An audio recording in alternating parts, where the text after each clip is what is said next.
Bonjour, je m'appelle Serge Massignan, je suis le créateur de Comme un camion, qui est un blog de mode masculine que j'ai créé en 2004. C'était le tout début des blogs, personne ne parlait encore de mode masculine, le sujet m'intéressait, je travaillais déjà dans Internet, c'était l'occasion de mettre les doigts dans le cambouis pour essayer vraiment de comprendre comment fonctionne un blog. Et c'est une petite aventure qui s'est développée et qui est devenue aujourd'hui une société.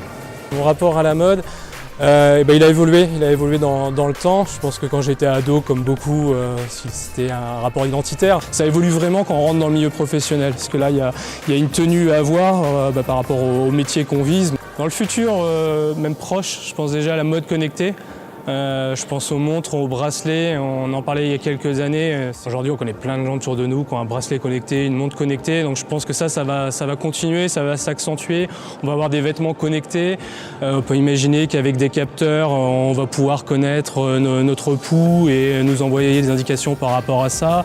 On aura peut-être des capteurs qui vont nous donner une météo de pollution et que par rapport à ce qu'on a, une personne qui fait des allergies, qui a de l'asthme, va recevoir une notification avec un petit point météo pollution. Je pense à une autre idée, un portefeuille connecté. Mon portefeuille, il est connecté à mon agenda, il sait que j'ai rendez-vous chez le docteur, il est capable de m'envoyer une notification parce que j'ai oublié ma carte vitale. J'ai un déplacement de prévu et par exemple, j'ai oublié ma carte de transport, il va être capable de me dire « vous avez oublié votre carte de transport ». Une pièce que j'aimerais bien avoir dans le futur, une chemise qui est auto-rafraîchissante, auto-repassable. Voilà, ce sera en fin de journée, j'appuierai sur le bouton, automatiquement elle se rafraîchirait, elle serait prête pour une deuxième partie de journée, on pourrait enchaîner sur une soirée avec. Je pense que le retail va évoluer, va continuer à évoluer, ce sera de moins en moins un lieu d'achat mais un lieu d'expérience.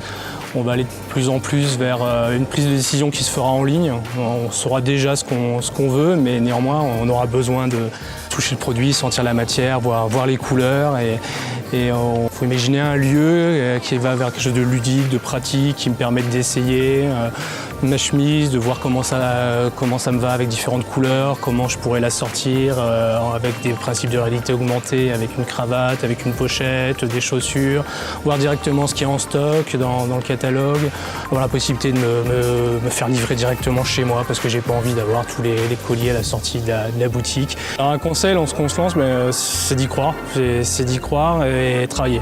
Chaque chose qu'on a fait, une journée, une semaine, un mois, c'est ça qui permet d'arriver à l'objectif. Donc faut vraiment persévérer. Si on croit en ce projet, il faut vraiment aller jusqu'au bout.